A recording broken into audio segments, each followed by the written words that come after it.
Hey, I hope everyone is having an amazing day. And today's show, I have been thinking about this for a really long time. And one of the things that always gets me kind of in my head is how can I make getting healthy, getting fit, hell, life simpler for my clients? And, I just came back from a trip and I was with over 20 different fitness professionals.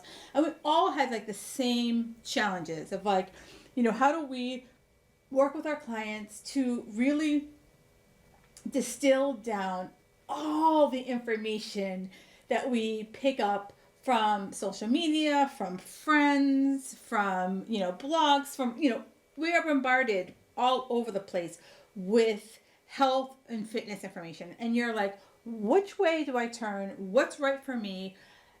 Am I making the right decision? And sometimes, I find that many people will just feel overwhelmed and then just shut right the heck down. Okay. So if you've ever felt paralyzed, not sure where to turn, what direction, when it comes to getting healthy and fit, continue listening because I think I've created, actually, no thinking. I know I've created a decision framework that will really help you map through pretty much, I'm going to be bold enough to say, any problem. Any problem, you can run it through this program and you'll be like, dang, I figured this out. All right. So seriously, it's just so much information floating around, right? If you think about at the beginning of the year, like I'd say roughly from like Thanksgiving to like maybe mid-February, you're just bombarded with like, try this diet, try this workout, no this diet, no this workout, oh I'm doing this, oh I'm doing that, and like you're just like, oh good golly jeepers. So you want to know like what's the right choice and how do you decide what is the right choice, because you're like in your mind you're like, yeah, I do want to lose some weight, or oh yeah, I do want to save a little money, or oh yeah, all the resolutions that you possibly could think of. So most things are like, career, weight, money are like, the top things that people want to change in their lives. Relationships. So these are the kind of questions that my clients come to me with, and my goal is to really help make things simple for them, because I really wish health was black and white, because that would make my job a whole heck of a lot easier, and it would make your decisions a heck of a lot easier.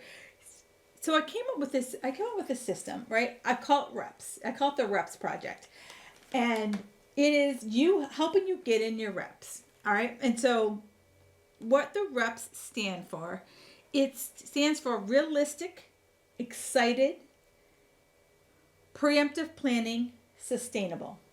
All right. It's just that it's those basics. And so I'm going to walk you through each step, and then I'm going to give you a case study, so that way you could be like, oh, I can see how I can apply this to my life. All right. Because I want you to walk away with being like, oh, this, I got this. This will work for me. All right. So the first step is realistic. Right. I am someone who's like, you got to get real. You got to get real with yourself as to your goals, right? I need to be so clear that my choices, that I'm actually going to make them come true. I don't know if you want to call them resolutions, I don't know what you want to call them, goals, activities, whatever you want to label it, they need to be realistic. And so the biggest thing is like, when I'm trying to decide if something is realistic, it is the goal that I set for myself.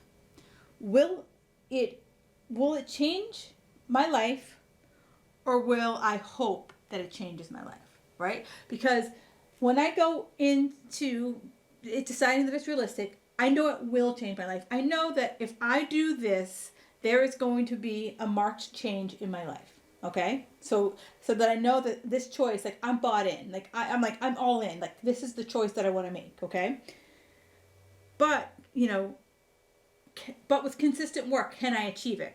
So this is where I want you to think. So say I tell myself, I want to make $1 million. And I'm not Bill Gates, right? I'm just a regular schmo. And can I make $1 million in 90 days? The odds are pretty against me, okay? I'm not trying to steal anyone's dream, but I'm just saying the odds are low that I will be able to make $1 million. But if I scale back that dollar amount to something a little bit more realistic, I have a better shot of hitting it, right? Because sometimes I'm not about not having these like big, hairy, audacious goals. Not at all. But I want you to start thinking in like terms of realistic so that we can stair step our way to goals. So that if I make $10,000, that's on my way to a million. Same thing, let's use fitness. So if I say I want to lose 40 pounds by vacation, and if my vacation is in 3 months from now, I'm going to be pretty hard pressed to lose 40 pounds over, over 4 months. It's going to be physically impossible. Or if you do lose that kind of weight, I'm going to have to like check you out and make sure you're healthy. Okay. So that's what I mean by realistic.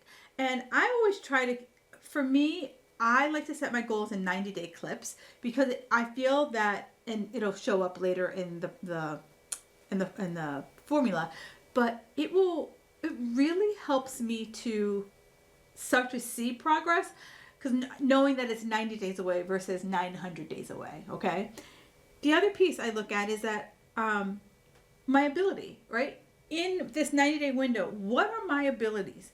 Do I have to be superhuman in order to achieve it? Like I said, 40 pounds in 4 months.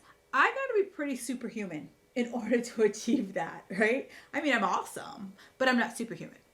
And then does your schedule allow? I have some clients who are accountants, and pretty much from mid-January through end of April, they are like in a flurry of work. There's no way they can even remotely lift their head up to go to the bathroom, let alone think about taking on some type of big, weight loss goal or some other type of big goal, because they're literally like, I'm just trying to keep my head above water during tax season. So think about your schedule, right? And so the realistic part comes from you looking at it and saying, is this goal going to happen based on my ability, or is it going to require luck and some type of super, being bitten by a radioactive spider?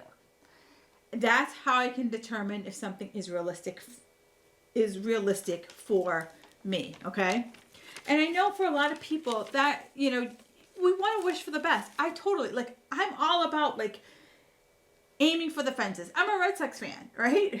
For 86 years we believed, right? So I totally get what it's like to have these big goals. And I want you to have big goals, but I want you to take that big goal and bring it down to earth, a piece of that goal, so that we're stair-stepping our way, so that you stay motivated the entire time. So that's where the first part comes. So that's where the reps come. Realistic. Okay. The second piece is excitement. Okay. Excitement. Are you excited about the goal? Does the goal get your tushy out of bed? Are you like telling everybody and their mother about your goal? They know so much about their goal. They're ready to look at you and be like, Sharon, if you tell me one more time about your damn goal, right? They might have a little bit more expletives, but they're just like, they're over it. Think about, when someone starts anything new, they can't shut up about it. That's how excited they are about it. That's what I want you to be. Does this goal have people been like, Sharon, shut the heck up? Okay. And, I see it all the time. And I think I've told this story before, but when I worked for corporate, my boss would set down the goals that the president of the company said, this is what we want to achieve. And then, and here was my little minuscule role in helping the company achieve that goal. I wasn't bought in. The only way I was bought in was because I was like, oh, well, I could potentially get a bonus. Okay. I like money. All right. I'm excited by that. But had they not, hung the money in front of me, go pound sand. Right? So when it comes to our goals, especially like a health goal or a fitness goal or, any type of goal that's we set for ourselves, there has to be some excitement, because for the most part, there's not a lot of carrots out there that we can give ourselves. There's not going to be like, hey, if you hit your weight loss goal, there's $5,000 in it for you. No, I mean, I wish. Like, if you know of something like that, holla at your girl. But that's where that's how you keep going. Like, so many people tell me, if I was only motivated. Well, motivation only lasts for so long, right? Motivation is like daylight, right? There's a certain number of hours of daylight on any given day. Where the motivation comes, you have to have that excitement, right? You have to be like, this is my goal. I'm so pumped to get it. I'm off to do whatever it is that it takes to hit this goal, okay? And you have to ask yourself, right? So the excitement comes from, do you really want to do it? So, I live here in Boston, and on any warm day, so it's in any warm day in the winter, I see no one running on the river. That first spring day that it's like, like 50, 60 degrees, I start seeing all these people running out on the river. And let me tell you, about 10% of them look happy to be there. The rest of them look like, I think there's a gun somewhere hidden, because there's no smile. They're just slogging it out. That's not what your goal should be, right? So if you like running, run on with your bad self. Don't think that running is going to get you to the goal, right? If you're not excited, don't do it. Like, stop doing stuff you hate. And, so many people will ask me, Kim, do you run? Yeah, I run when chased, or I'm trying to beat the meter maid. Those are the two times you will see me running. And if I'm running, you bet your sweet tushy, you better be running too, because clearly there is a reason that I'm running. So it's all about the excitement. Don't do something thinking you're going to get something at the end. Because what I find is, if you find yourself constantly giving up, it's the means. You're not excited about the means to the end. Okay? And now, with this said, can I eat, ice cream and pizza and hit a weight loss goal? Not every day, but there could be some moderation to that, right? There could be some in moderation to that, but it's not, this like light switch. And so many people think that getting healthy and fit is a light switch. And, I think about it. Like, you have a friend who's like, oh, I'm going keto. Great, you're going keto. But can you see yourself living off of like bacon and fat bombs, right? Before you're like, I want a nice piece of toast, right? I miss having a potato, right? So think about, does it make you excited? I think I beat a dead horse enough. All right, the P for reps comes to preemptive planning. Now, if you followed me for any amount of time, I'm the queen of planning. You have to have a plan. I am a recovering winger, right? I probably could start a support group for my winging. But the preemptive planning is you pre-thinking your challenges, right? So if you've ever tried a diet before, if you've ever tried to go on a budget before, if you've ever tried to, get a new job before, what are some of the pitfalls that you have fallen into? And then from there, you could say, okay, so let's talk weight loss. That's my jam, right? So let's talk weight loss. So maybe some of the pitfalls have been, you didn't go to the grocery store. Okay, how are you going to get around that? How are you going to get around not going to the grocery store? What was it that tripped you up from keep going to the grocery store? Meal prep. What was it about meal prep that tripped you up, and how are you going to get around that? Time, right? What times do you have to commit to this? Can you sit down and you make a daily plan, or can you sit down and make a monthly plan, a weekly plan? What is the plan going to look like? And then what are some of your plan Bs, right? Because inevitably, I always say, kids get sick, you get sick, you have to work late, there's always something that's going to trip us up. And when I start thinking about that ahead of time, that's when I'm in the sweet spot. right? That's what I know I can overcome. Okay. Um, because if you have every step of achieving the goal, you will, and you have, if you skip steps, you won't achieve it. But if you have a backup plan, right? You know, like in the back of your head, you're like, okay, this is what's gonna happen because you're like, you overslept. It happens, right? Okay, it's Tuesday. I overslept. All right, so I typically take rest day on Wednesday. So you know what? I'm going to the gym on Wednesday, and it is what it is. No guilt, no shame. I'm moving on because I know on Wednesday I'm gonna do what I normally do on Tuesday. With that said, there are no makeups, right? So if maybe Monday night you had to work late and Tuesday you overslept, you can't go to the gym on Wednesday and be like, I'm gonna do Monday and Tuesday's workout. No, that's not how it works. There's no makeups. There's no makeup exam, right? This isn't AP chemistry. There's no makeup exam. So when I go to the gym on Wednesday, it's one workout, right? There's no extras because, in the grand scheme of life, that's not how your body works. Like, your body is not something you can cram for. I really wish you could, because I would be the queen. I was awesome at cramming, but your body's not something you can cram for, because you can cram short term, but long term, at some point, your body's going to turn around and just punch you in the gut and be like, I told you so. All right. So, the other thing with planning, it's like, here's where your habits start to be formed. Then once you have great habits, then you'll have amazing routines. And once you have routine, you'll have the consistency, and then you'll have the results. Because at the end of the day, it's not about the diet. It's not about the workout. It's not about the meal plan. It is about the habits you create, right? And then those habits will build into routines. And it's the routines that are the crux of this whole shebang. Think about, when people ask me about routines, think about this, right? You brush your teeth. When you brush your teeth, do you wash your face first, or do you brush your teeth first?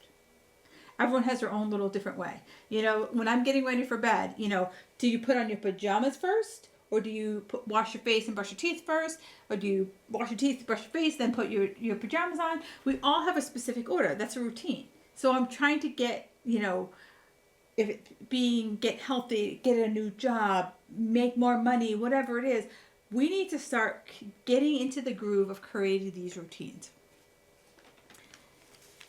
And then the last piece of this, sustainability. So many of us forget the sustainability piece. And it's the sustainability piece that is going to really, really drive the bus home, if you will, right? And, the bus isn't going to be like an Indy car. The bus is going to be like, I live in Boston, so the bus I used to take is the number one bus. And it's literally, I feel like it stops on every flipping corner. Like, I walk a quarter of a mile to the bus, and I feel like it stops on every flipping corner between, where I get on in Back Bay in Boston. And so that's how sometimes slow it's going to feel, right? The number one bus, it picks me up, and then it stops again, and then it stops again, and it stops again. It's probably 15 stops between when I get on in Mass Ave, and that's like 4 miles. All right. So I really want you to think about that's how it's going to feel. So sustainability is that, is this something I can automate? Can I create a routine out of this? Is this going to be my lasting habit that's going to get me the consistency that I've been longing for?